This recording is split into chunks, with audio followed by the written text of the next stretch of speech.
जयेशु देवाच्या नावाला स्तुती असो। विशेष आजच्या दिवशी आपण देवाची सन्निध्यामध्ये देवाची गौरव करायला आनंदाने येण्याकरिता देव सहाय्य केलेले आहे। विशेष इथे एक चांगला प्रार्थना घर बनवून देवाची गौरव करायला देव आपल्याला वेळ दिलेले आहे, संधी दिलेली आहे, म्हणून मी देवाचे आभार मानतो। आणि विशेष ना भावाने सांगितलेले प्रमाणे इथे अशी एक सुंदर प्रार्थना घर ना होणे एवढं सोपे नव्हता ना। आपली खूप वर्षाच्या प्रार्थना होती ना, देवाने आपल्याला अशी एक जागा द्यावे, ठिकाण द्यावे, प्रार्थना घर द्यावे। ते प्रार्थना देवाने ऐकले आणि देवाने आपल्या मिशनच्या द्वारे काही पार्टनर लोकांच्या द्वारे ही कार्य करायला देव आपल्याला कृपा दिली। आपण आणि तुम्ही तुमचे मेहनत पण खूप जास्त होते। देवाच्या कार्यकरिता आपण जे मेहनत केलेले आहे देव ते विसरणारा देव नाहीये। त्याचा आशीर्वाद, त्याचं प्रतिफल आपल्या जीवनामध्ये देणार आहे।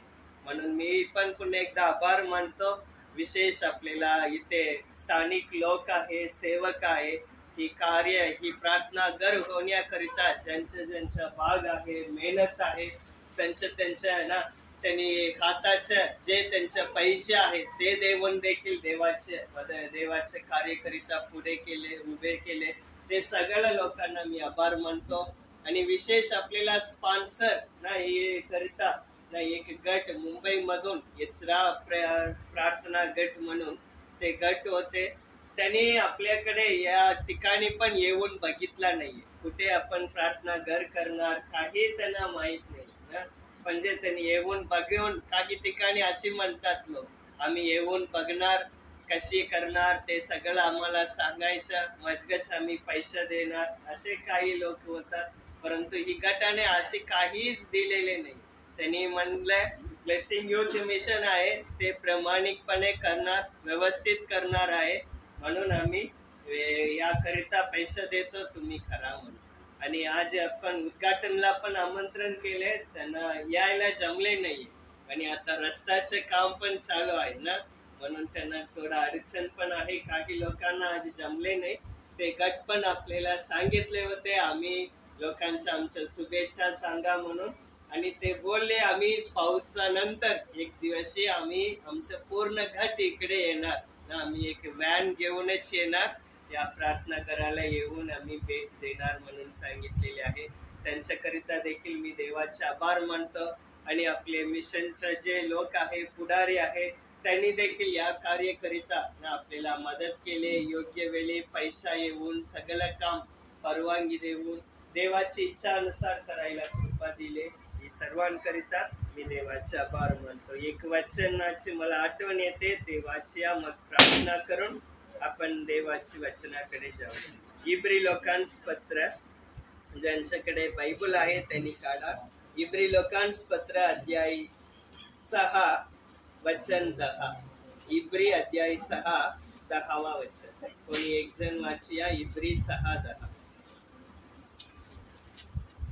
कारण तुमचे कार्य व तुम्ही पवित्र जनांची केलेली व करत असलेली सेवा आणि तुम्ही देवावर राखलेली प्रीती ही विसरून जाण्यास तो अन्यायी नाही। वचन काय सांगत आहे बघा, तुमचे कार्य व तुम्ही देवाचे पवित्र जनांची केलेले व करत असलेले सेवा आणि तुम्ही देवावर दाखवलेली प्रीती ही विसरून जाण्यास तो अन्यायी नाही। म्हणजे आपण देवाची कार्य करता आपण केलेले मेहनत आहे, आपण आपल्या वेळ दिले, आपण तिथे मेहनत घेतले, सर्व कार्यामध्ये ना आपले सहभागिता होते। देवाचे वचन सांगत आहे, जे लोक ही कार्य करिता मेहनत घेतात, जे लोक देवाच्या लोकांवर प्रीती दाखवतात, देवावर प्रीती दाखवतात, देवाची सेवा करतात, की सगळ्या गोष्टी विसरून जाण्याकरिता देव अन्यायी नाहीये, देव न्यायी आहे। ही सर्व कार्यकरिता मेहनत केलेले सर्व लोकांना देव काय देणार आहे, याचं प्रतिफल देणार, याचा आशीर्वाद देणार।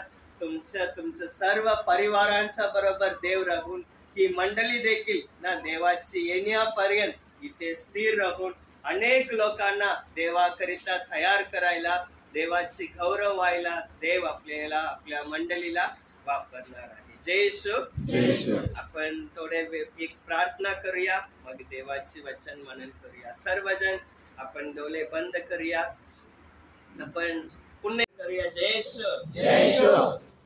देवाची स्तुती असो. मी जास्त वेळ तुमच्याशी बोलणार नाहीये, थोडक्यात देवाच्या वचनाचं सांगायचे इच्छितो.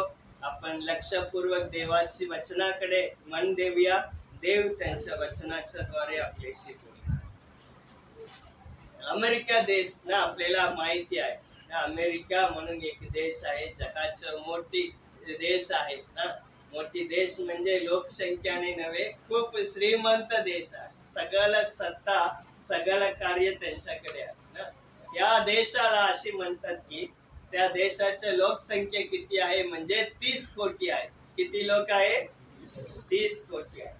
परंतु त्याते सुमारे 22 कोटी लोक कोण आहे म्हणजे तिथे ख्रिस्ती आहे. 22 कोटी लोक कोण आहे? ख्रिस्ती. म्हणजे काय अर्थ आहे? विश्वास ठेवणारा लोक आहे. 30 कोट्यांपैकी 22 पेक्षा जास्त लोक, 22 कोटी पेक्षा एवढे लोक विश्वास ठेवणारा लोक आहे. परंतु एवढे लोक आहेत, पण तिथे म्हणतात प्रार्थनाला, भक्तीच्या घराला चर्च म्हणतो ना, ते आपण प्रार्थना घर म्हणतो. असे चर्चला जाणारा लोक पाहिले तर केवळ 5 कोटी लोक जातात. किती लोक जातात चर्चला? 5 कोटी. आणि बाकी 17 कोटी लोक कुठे जात नाहीये? दर आठवडा प्रार्थनाला जात. सगळे लोक ख्रिस्तावर विश्वास ठेवणारा लोक आहे. काही वेळ ते लोक देवाचे अनुभव घेतले असेल, बाप्तिस्मा घेतले असेल किंवा जन्मापासून ख्रिस्ताच्या कुटुंबामध्ये झाले असेल. परंतु 22 कोटी मध्ये केवळ 5 कोटी लोक देवाच्या आराधना करण्याकरिता भक्ती घरात जातात, प्रार्थनाला जातात. 17 कोटी लोक प्रार्थनाला जातात. मग एक संस्थाने सर्वे केले, का बरं हे लोक कुठे जात नाहीये? प्रार्थना घरात जात नाही. एवढे सगळे विश्वास ठेवणारा लोक असून का ही लोक भक्तीला जात नाहीये, देवाच्या मंडळीला जात नाहीये? असं सर्वे केलं. त्या सर्वे मध्ये असेच काही ना उत्तर आला. म्हणजे 3 उत्तर ते मध्ये मी तुम्हाला सांगतो. ते 3 उत्तर परत आला. पहिला उत्तर काय आला म्हणजे मंडळी आहे तिथेच सगळ्याला पाप घडते. आमच्या मंडळीमध्येच काय घडते? आमच्या देशामध्ये भरपूर प्रकारच्या पापाने मंडळी भरलेले आहेत. म्हणजे याचा अर्थ काय? मंडळीमध्ये जाणारे लोक सगळे पाप करतात. ते लोक भ्रष्टाचारामध्ये आहेत. ते लोक अशी सगळं बऱ्याच गोष्टीमध्ये घोटाळा करतात. म्हणून आम्ही काय करत नाहीये, प्रार्थना घरातच जात नाही. असेच काही लोक ना उत्तर दिले. म्हणजे मंडळीमध्ये काय होते? पाप घडते, मंडळीमध्ये भ्रष्टाचार घडते, म्हणून आम्ही मंडळीमध्ये जात नाही, अशी काही लोक सांगितले. आणि दुसरा काही गटाचे लोक ना का भक्तीला जात नाही असं त्यांना उत्तर दिले. मंडळीमध्ये आम्हाला काय मिळत नाहीये, आध्यात्मिक अन्नच मिळत नाहीये. आमच्या मंडळी कशी आहे म्हणजे एक मजासारखेच आहे. आमच्या मंडळीमध्ये खरा वचन नाहीये, मंडळीमध्ये वचनाचा प्रचार नाहीये, आध्यात्मिक वाढण्याकरिता आम्हाला काही मिळत नाहीये.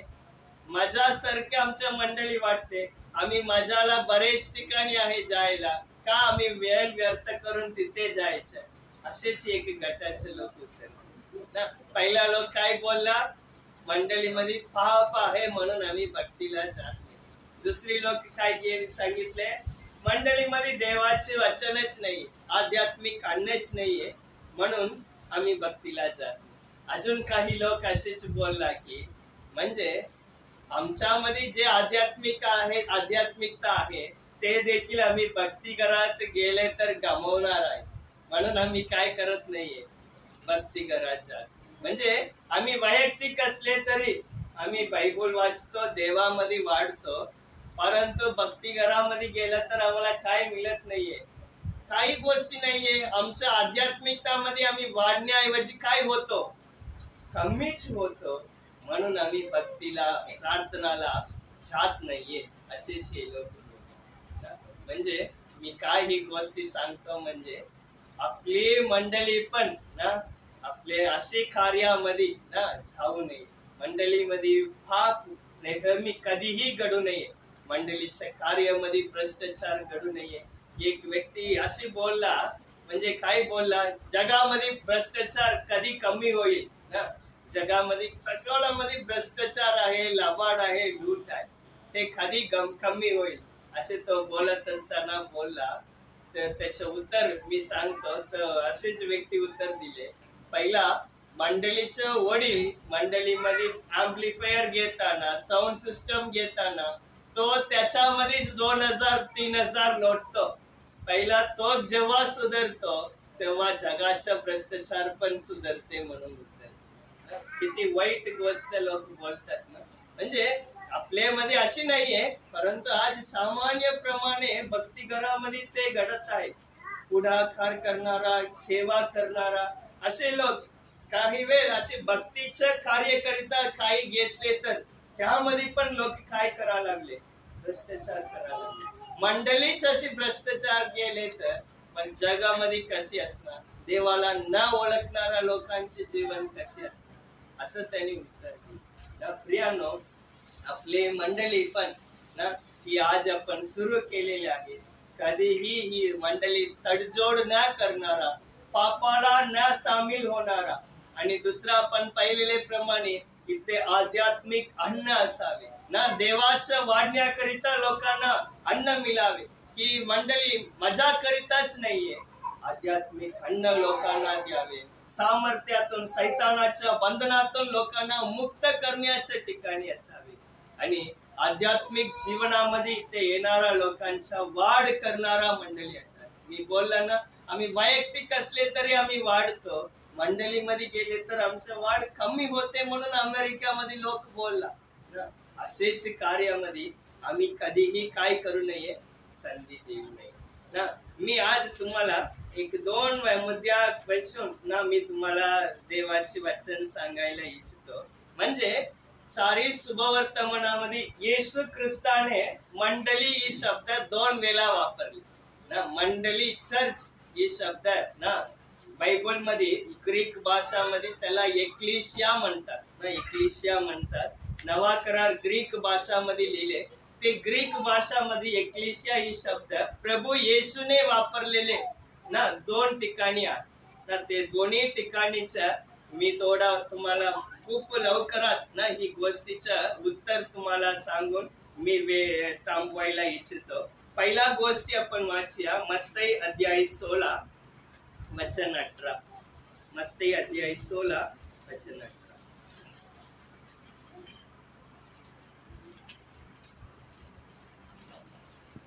आणखी मी तुला सांगतो, तू पेत्र आहेस, आणि ह्या खडकावर मी आपली मंडळी रचीन, व तिच्या पुढे अधोलोकाच्या द्वारांचे काहीच चालणार नाही. वचन सांगत आहे ही येशूने, येशूच्या मुखातून ना या मंडळी म्हणून निघालेली एक गोष्ट, एक घटना आहे. येशू बोलला, या खडकावर मी आपली मंडळी रचीन व तिच्या पुढे अधोलोकाच्या द्वारांचं काहीच चालणार.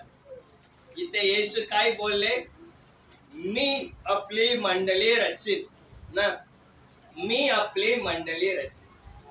लक्ष द्यायचं, येशू काय बोलला, मी आपली मंडळी रचीन.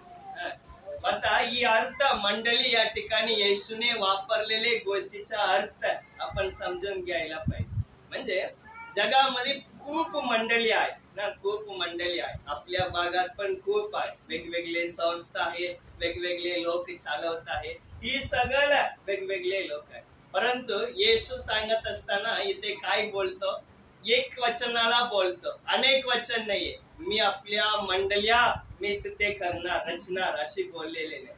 जास्त मंडळी नाहीये, ते सिंग्युलर आहे. एक वचनाची येशू बोलतो ना, मी आपली मंडळी रचीन.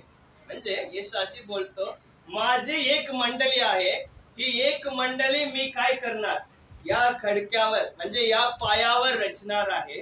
त्या मंडळीच्या विरुद्ध अधोलोकांचं कोणत्याही गोष्टी चालणार नाही. म्हणजे येशू अशी बोलतो, एकी मंडळी मी या जगामध्ये रचणार आहे, तयार करणार आहे, त्या मंडळीच्या विरुद्ध सैतानाचं काही कार्य चालणार नाही.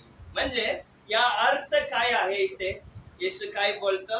एकी मंडळी मी रचणार आणि याच्या विरुद्ध काही चालणार नाही.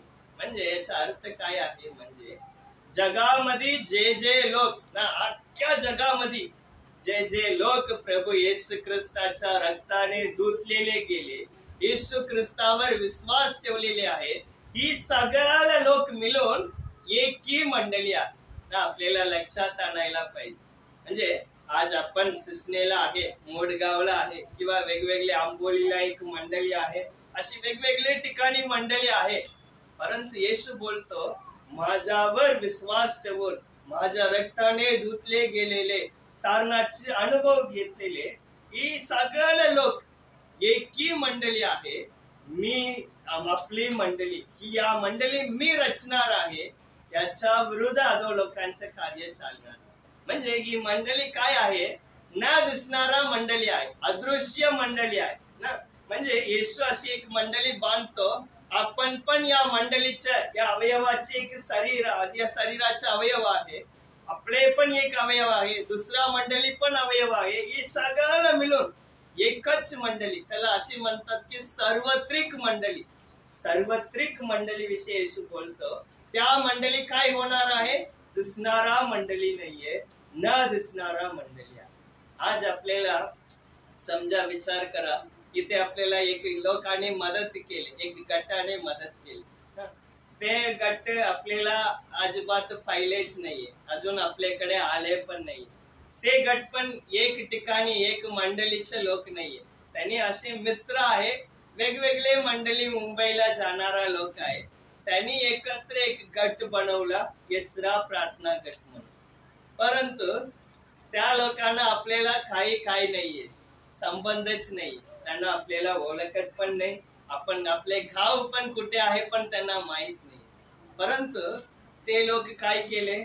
आपल्या करिता मदत केली, आपल्या करिता त्यांनी सहाय्य केले. का सहाय्य केले? त्यांना माहिती आहे असे सिसने म्हणून एक भाग आहे, तिथे एक आदिवासी लोकांचा गट आहे, त्यांनी देवाची आराधना करणारा आहे, ते तारणाच्या अनुभवामध्ये आलेले लोक आहे. ते लोक पण येशू ख्रिस्तामध्ये एक आहे, आम्ही पण येशू ख्रिस्तामध्ये एक आहे. आम्ही सगळ्याला मिळून सार्वत्रिक आम्ही एकच मंडळी आहे, एकच ख्रिस्तामध्ये एकच आहे, ख्रिस्ताचे अवयव आहे. या मंडळीमध्ये उणीव आहे तर, गरज पडले तर, म्हणजे जशी एक शरीराला कमजोर झाले तर दुसरा अवयव त्याला सहाय्य करते, तसेच आम्ही पण तिथे काय करणार आहे? मदत करणार आहे. म्हणजे आम्ही सगळं ख्रिस्तामध्येच, आम्ही कोणतीही भाषा बोलणारा लोक असो, कोणतीही संस्कृती असणारा लोक असो, कोणत्याही ठिकाणी जन्मले लोक असो, कोणतेही जात धर्माचे लोक असो, ख्रिस्तामध्ये आपण काय झालेले आहे? सार्वत्रिक मंडळीमध्ये सामील झालेले आहे. आज आपण सगळ्याला एकी मंडळी आहे, त्या मंडळीचं मस्तक प्रभू येशू ख्रिस्त आहे, त्याच्यामध्ये आपण रचले गेलेले आहे. त्याच्या विरुद्ध अधो लोकांचं काही चालणार नाही. म्हणजे येशू जगाच्या मंडळीबद्दल बोललेले नाहीये. म्हणजे आज बघितले तर खूप मंडळी आहे, काय करतात ना, लोक फोडून टाकतात ना. काही ख्रिस्ती विरोधी लोक पण देवाच्या मंदिराला फोडून टाकतात, आराधनाला फोडून टाकतात. अधो लोकांचे कार्य सैतानाने त्याच्या विरुद्ध कार्य करतो. परंतु न दिसणारा येशू सांगितलेले ही मंडळी आहे, याच्या विरुद्ध सैतानाचे कार्य चालणार नाही. ही सगळं आपण ख्रिस्तामध्ये एकी झालं, सार्वत्रिक मंडळीमध्ये आपण पण एक अवयव आहे. आता तुम्ही मला अजून पण एक उत्तर द्यायचे. समजा सगळ्याला विश्वास ठेवणारा तुम्ही बोलतात एकी मंडळी आहे, परंतु आज आपण बघतो काही वेळ ना, मी अगोदर सांगितल्याप्रमाणे विश्वास ठेवणारा त्यांच्यामध्ये पण काय घडते? पाप घडते, चूक घडते. काही लोक मंडळीमध्ये पुढाकार घेतात, परंतु ते लोक पण पाप करतात. सगळ्या कार्यामध्ये पुढे असतात, परंतु वाईट सवयामध्ये त्यांनी गुंतलेले आहे. मग ते लोक पण ख्रिस्ताचे मंडळीमध्ये अवयव आहे काय? ख्रिस्ताचे मंडळीमध्ये सामील आहे काय? वचन सांगत आहे, एक वचन काढूया. दुसरा तिमोथेचं पुस्तक अध्याय 2 वचन 19. दुसरा तिमोथेय 2:19 काढूया. तथापि देवाने घातलेला स्थिर पाय टिकून राहतो, त्यावर हा सिक्का मारलेला आहे. प्रभू आपले जे आहेत त्यांना ओळखतो, आणि जो कोणी प्रभूचे नाव घेतो त्याने अनितिमानापासून दूर राहावे. वचन काय सांगत आहे ना, प्रभू आपले जे आहे त्यांना प्रभू ओळखतो. म्हणजे ते कोणतीही भाषा बोलणार असो, जे लोक देवाचेच आहे, ते सार्वत्रिक मंडळीच्या प्रजा तेच आहे, ते सगळ्या लोकांना देव ओळखतो. जे लोक खरे तारणाच्या अनुभवामध्ये आला, ते फक्त ही गोष्टी अशी बोलत नाही, स्थानिक जबाबदारी घेतो, पुढाकार घेतो, सेवक आहे त्यांच्याविषयी बोललेले नाहीये. ते खरे प्रमाणे देवाच्या तारणाच्या अनुभवामध्ये येऊन देवाची इच्छा अनुसार वागतात. ते सगळ्यांना देव ओळखतो.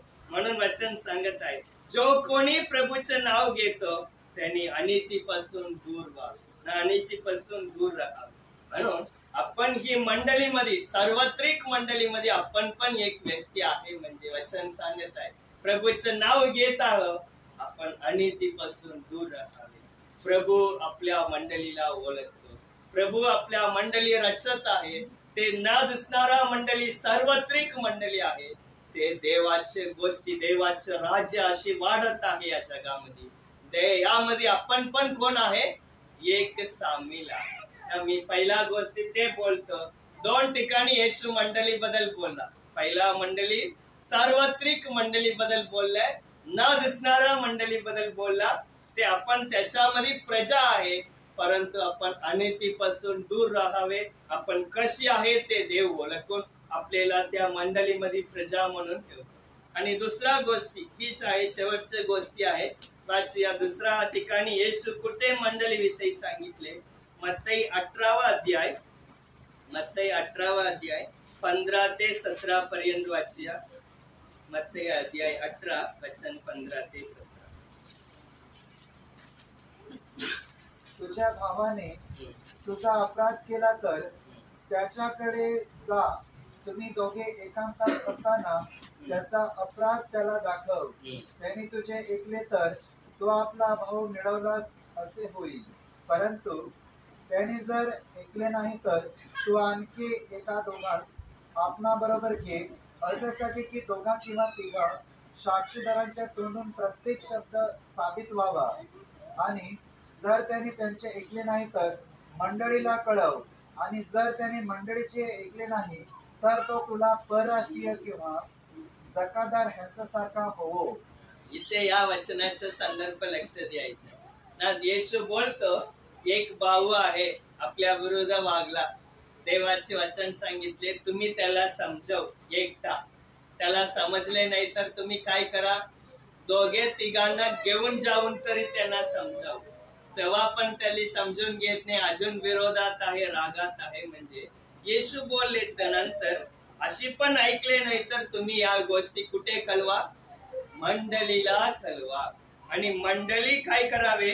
त्याच्याकरिता मंडळी सांगावे. मंडळी पण ऐकले नाही तर तो काय करावे? जगातार सरकवा. नाही, इथे ही वचनाची मी गोष्ट सांगायला इच्छित नाही. या मंडळी या शब्द जोर देतो.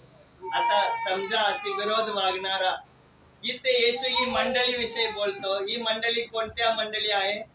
स्थानिक मंडळी विषयी बोलतो ना. म्हणजे न दिसणाऱ्या मंडळीमध्ये आपण सांगू शकत नाहीये. न दिसणाऱ्या मंडळीला समेट करायला, समस्या मिटवायला बोलू शकत नाहीये. तुम्ही एक व्यक्ती जाऊन बोला, नाहीतर काही लोकांना जाऊन बोला, नाहीतर तुम्ही तुमच्या मंडळी ही मिळून जावा आणि त्याला समजवा. तेव्हा पण ऐकले नाही तर तो त्याला सोडव, असे येशू.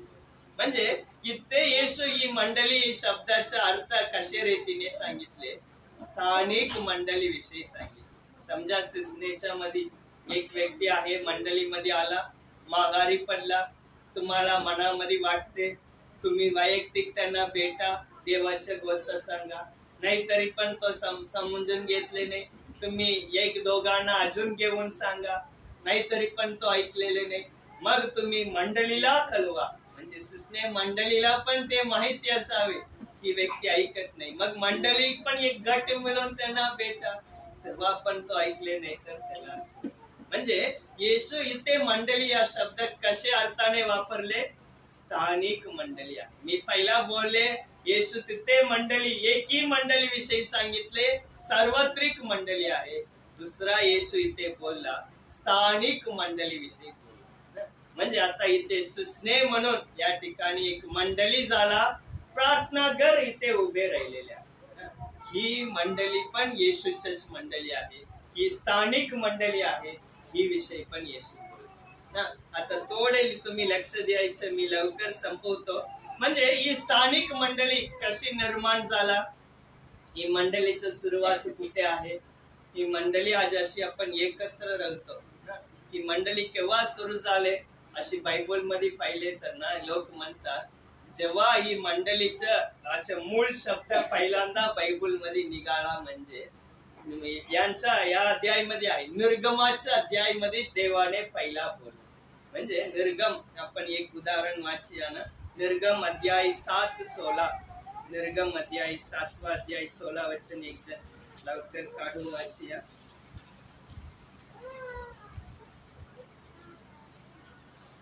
त्याला असे सांग की इब्री लोकांचा देव परमेश्वर याने माझ्या हाती तुला व हा निरोप सांगितला आहे की माझ्या लोकांना जाऊ दे, म्हणजे ते रानात माझी सेवा करतील. पण पहा, तू अजून ऐकत नाही. वचन इथे मंडळी ही शब्दाचा मूळ अर्थ पहिला या वचनातून सुरू झाला. देवाने असे बोलले मोशेच्या द्वारे फारोकडे, माझ्या लोकांना काय करा, जाऊ दे, आणि ते रानात जाऊन काय करणार, माझी सेवा करणार. एक भाषामध्ये अशी आहे, रानात जाऊन माझी उपासना करणार. म्हणजे इथे स्थानिक मंडळी ही लोक, ही शब्दाचा खरे अर्थ काय आहे? जगापासून माझ्या आराधना करण्याकरिता वेगळे केलेले, हाक मारलेले, बोलवलेले लोक आहे, ते मंडळी आहे. आता सुसने या ठिकाणी आपण जमतो, भरपूर लोक जगाचा आहे, परंतु आपल्याला देव काय केले? जगापासून त्यांच्या रक्ताच्या द्वारे शुद्ध केले, जगापासून वेगळे केले, इतर लोकांपासून आपल्याला वेगळे अलग ठेवले, आपल्याला बोलवलेले आहे. याचा उद्देश काय आहे? देवाची उपासना करावी ना. इथे वचन सांगत आहे देवाची आराधना करावी, सेवा करावी. अजून एक वचन वाचूया, हे पण मंडळी या अर्थाने लिहिलेले आहे. आपण वाचूया अनुवादाचं पुस्तक अध्याय 4 वचन 10. अनुवाद अध्याय 4 वचन 10. शेवटचे भाग वाचले तर चालते. ज्या दिवशी तू होरेबाजवळ आपला देव परमेश्वर त्याच्या समोर उभा राहिलास, त्या दिवशी परमेश्वर मला म्हणाला की ते इहलोकी असेपर्यंत त्यांनी माझे भय बाळगावयाला शिकावे व आपल्या मुलाबाळांना तसे शिकवावे. म्हणून ह्या लोकांना माझ्या जवळ जमव, म्हणजे मी आपली वचने त्यांना शिकवीन. वचन सांगत आहे, येशू बोलले इस्रायल लोकांना काय करा, तुम्ही माझ्या समोर जमवा, माझ्या समोर एकत्रित येऊ दे, तिथे येऊन माझे वचन ऐकावे. ही पण मंडळीचं मूळ भाषांतर आहे. म्हणजे पहिला आपण बघितले मंडळी म्हणजे काय वचन सांगितले? जगापासून जिवंत देवाची उपासना करणारा, जगापासून वेगळे होऊन देवाचे वचन ऐकणारा लोक आहे, त्याला मंडळी म्हणून सांगतात. आज आपण इथे सुसनेमध्ये इथे आपण काय या भक्तिगर एवढं खर्च करून बांधलेले आहे, याचा उद्देश काय आहे? आपण येऊन देवाची उपासना करावे, देवाचा गौरव करावे. आपल्याला देव बोलवलेले आहे, ही जगापासून आपण वेगळे केलेले आहे, आपल्याला हाक मारलेले आहे माझाच म्हणून. आपण एकत्र येऊन काय करावे? देवाची उपासना करावे. आता वाचलेल्या वचनानुसार काय करावे? येशूच्या समोर बसून येशूचं वचन ऐकावे. त्याकरिता देवाने नेमलेले. याकरिता इथे स्थानिक मंडळी आहे. सुसनेमध्ये एवढे लोक आपण जमलेले आहे, याचा उद्देश हीच आहे, आपण येऊन वचन ऐकावे, आपण येऊन देवाची गौरव करावे. अजून एकच उद्देश आहे, मी सांगून संपवतो. एवढंच नाहीये, आता आपण येऊन उपासना करावे, देवाचे वचन ऐकावे एवढंच नाहीये. अजून एक उद्देश देवाने त्यांच्या लोकांवर ठेवले. यशाया 49:6. यशाया 49:6 वाचले.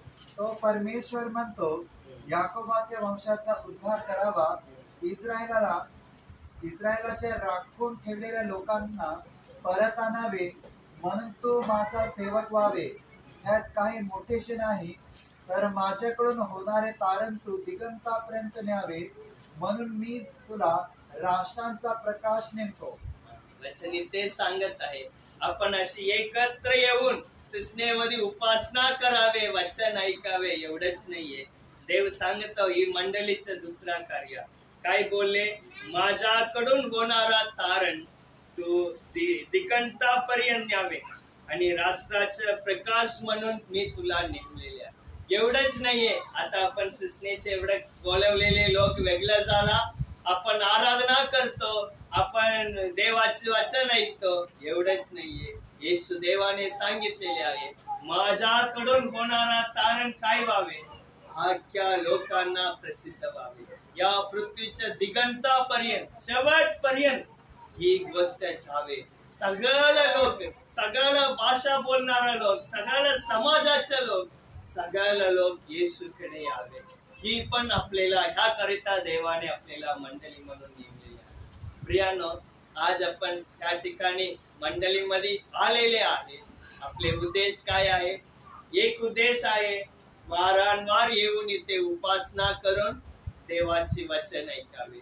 दुसरा उद्देश काय आहे, म्हणजे ही देवाच्या तारणाच्या गोष्टी स्वार्थ आपले पर्यंत थांबावे नाहीये. आता सिस्नेला झाले, आम्ही एवढंच गट झाले एवढंच नाहीये, ही गोष्ट पृथ्वीच्या दिगंतापर्यंत पोहोचावी, ह्या करिता देव आपल्याला वचन सांगत आहे. नवा करारामध्ये येशू बोलत आहे, लोक शिष्यांना असे सांगितले, जसे पिताने मला पाठवले तशी मी तुम्हाला पण काय करतो, पाठवता. मी ज्या उद्देशाने आला, स्वर्ग सोडून आला, तसेच मी तुम्हाला पण ही जगामध्ये पाठवतो. ही तारणाची घोषणा करा, लोकांना देवाच्या राज्यामध्ये मंडळीमध्ये घेऊन यावं. प्रियानो, आज आपण इथे आलेले उद्देश, ही मंडळी बनवलेले उद्देश तेवढेच आहे. आपण येऊन देवाची आराधना करावे, वचन ऐकावे. दुसरा, ही तारणाची घोषणा काय करावे, सगळ्या लोकांना करावे. ही घोषणा आपल्या समाजापुरतं थांबावे नाहीये, आपल्या मनुष्य आपल्या गावाची एवढ्यामध्ये थांबवावे नाहीये. ही घोषणा सगळ्या मनुष्यांपर्यंत पोहोचावे, सगळ्या समाजापर्यंत पोहोचावे, सगळ्या धर्म लोकांच्या पर्यंत पोहोचावे. कारण प्रभू येशू ख्रिस्ताकडून आहे की सगळ्या लोकांना या मंडळीतून प्रचार व्हावे ना, त्याकरिता देव आपल्याला मंडळी म्हणून देते. म्हणून आपण या उद्घाटनाचे दिवस मंडळी म्हणून ही योजना आपण समजून घेतली आहे. मी बोलले दोनच गोष्ट आहे, एक सार्वत्रिक मंडळी, ना दिसणारा मंडळी. आपण कोणी असो, येशूचा आहे म्हणजे आपण येशू मध्ये एक आहे, ही आपण मनामध्ये ठेवायचं. ते गट वेगळे आहे, ते वेगळ्या भक्तीला जाणार आहे असे आपल्यामध्ये काही नसाल. कोणत्याही ठिकाणी त्रैक्य देवावर विश्वास ठेवतो, ही बायबल मध्ये विश्वास ठेवतो, म्हणजे आपण त्यामध्ये एकच आहे. त्यांना त्याच्या उणीवमध्ये आपण सहाय्य करावे. आपण सार्वत्रिक एकही मंडळी आहे अशी देवाची वचन सांगत आहे. दुसरा मंडळी म्हणून देव बोलत आहे आपल्याला, तुम्ही इथे येऊन उपासना करावी, माझे जय जयकार करावे, माझे वचन ऐकावे, माझा तारण तुम्ही इतरांना प्रसिद्ध करावे. ही करिता देव आपल्याला बोलवलेले आहे. आज आपण देखील देवाचे कार्य करिता ही मंडळी म्हणून नेमलेले उद्देश समजून देवाकडे आपले जीवन समर्पण करूया. आपण काही वेळ आपल्या मनामध्ये काही गोष्टीमध्ये आपल्याला द्वेष भावना असेल तर ते सगळं आपण काढून टाकूया, किंवा इतर मंडळी, इतर लोकांच्या मध्ये पण आपल्यामध्ये काही असेल तरी पण काढून टाकूया. मी एक गोष्ट सांगतो, समजा आपल्यामध्ये भविष्यात काही विरोध, काही छल, अशी गोष्टी काही वेळ घडले तर आपण अशा सार्वत्रिक मंडळी आहे, ना दिसणारा मंडळी आहे. आपण तर कोणत्याही ठिकाणी भक्तीला जावो, परंतु आपल्यामध्ये अशी एकत्र एकी स्वभाव, एकी शरीराचे अवयव आहे म्हणून आपण एकत्रित झाले तरी आपण त्याच्या विरोधाला आपण टिकून राहू शकतो. तेव्हा ही आमचं गट, ही त्यांचं गट, ही त्यांचंच आहे अशी वेगळीपणा असेल तर ना भविष्यात आपण टिकणार नाही. सार्वत्रिक लोकांच्या मध्ये एक ऐक्यता असावे. दुसरा, आपण देवाची उपासनामध्ये नेहमी भाग घ्यावे, वचन मनन करावे, ही स्वार्थाची घोषणा करावे. त्याकरिता देव नेमलेले आहे. देवाला आपण साथ देऊया, देवाची वचनाला साथ देऊया. देव आपल्याला आशीर्वाद देणार आहे. जय येशू.